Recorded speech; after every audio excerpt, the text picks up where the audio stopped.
नमस्कार। चलिए आज बात करते हैं जिंदगी के एक ऐसे सफर की जो बचपन से जवानी तक ले जाता है। ये वो दौर है जो रोमांच, उलझन और हाँ ढेर सारे बदलावों से भरा होता है।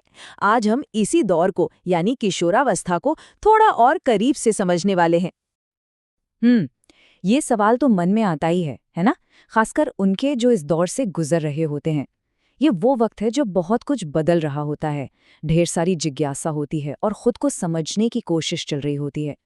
तो चलिए आज इसी पहेली को सुलझाते हैं। तो सबसे पहली और सबसे जरूरी बात, ये कोई अजीब चीज नहीं है। ये एक बिल्कुल नेचुरल प्रोसेस है। इसे ऐसे समझिए कि ये बचपन और जवानी के बीच का एक पुल है जिस पर से हम सबको गुजरना होता है। तो साइंटिफिक भाषा में कहें तो किशोरावस्था एक बायोलॉजिकल प्रोसेस है।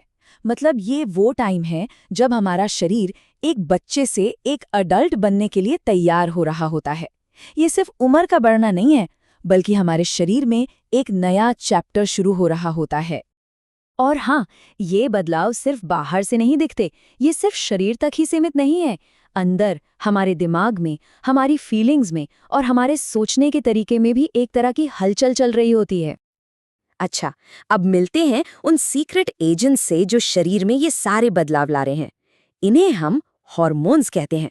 सोचिए कि ये शरीर के अंदर एक पूरा का पूरा ऑर्केस्ट्रा चला रहे हैं और इन्हीं की धुन पर सब कुछ बदलता है। तो इस जबरदस्त ऑर्केस्ट्रा का कंडक्टर कौन है? वो है हमारे दिमाग में मौजूद पिट्यूटरी ग्रंथि। इसे मास्टर ग्लैंड भी कहते हैं, क्योंकि यही वो है जो सही समय पर हरी झंडी दिखाती है और बदलावों का ये संगीत शुरू हो जाता है। अब इस कहानी में दो मेन प्लेयर्स हैं, दो बड़े हार्मोन्स। पुरुषों में होता है टेस्टोस्टेरोन, जो दाढ़ी मूंछ आने और स्पर्म प्रोडक्शन जैसे बदलावों के लिए जिम्मेदार है, और दूसरी तरफ महिलाओं में होता है एस्ट्रोजन, जो ब्रेस्ट डेवलपमेंट और मेंस्ट्रुअल साइकिल जैसी चीजों को कंट्रोल करता है। दोनों का काम एक ही है, शरीर को जवानी के लिए तैयार करना। तो ठीक है, हार्मोन्स ने तो अपना काम शुरू कर दिया, पर इसका असर दिखता कैसे है? चलिए अब उन बदलावों की बात करते हैं जो साफ साफ नजर आते हैं, जिन्हें हम खुद भी नोटिस करते हैं और हमारे आसपास के लोग भी। अचानक से हाइट बढ़ जाना, आवाज में भारीपन आना, ये सब इस सफर के बहुत ही नॉर्मल से हिस्से हैं।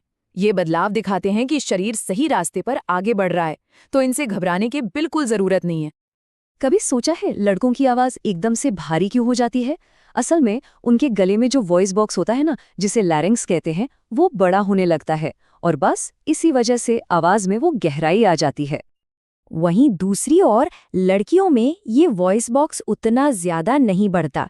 यही वजह है कि उनकी आवाज आम तौर पर वैसी ही पतली और ऊंची बनी रहती है। शरीर की बातें तो हो गईं, पर कहानी यहीं खत्म नहीं होती। अंदर मन और इमोशंस की दुनिया में भी एक अलग ही उथल पुथल मची होती है, और ये बदलाव भी उतने ही जरूरी और नेचुरल हैं जितने कि शारीरिक।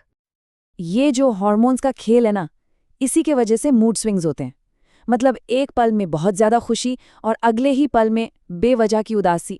ये सब बिल्कुल नॉर्मल है। धीरे धीरे इन फीलिंग्स को मैनेज करना और समझना आ जाता है। तो ठीक है, ये सारे बदलाव हो रहे हैं, पर सवाल ये है कि इस दौर में अपना ध्यान कैसे रखा जाए।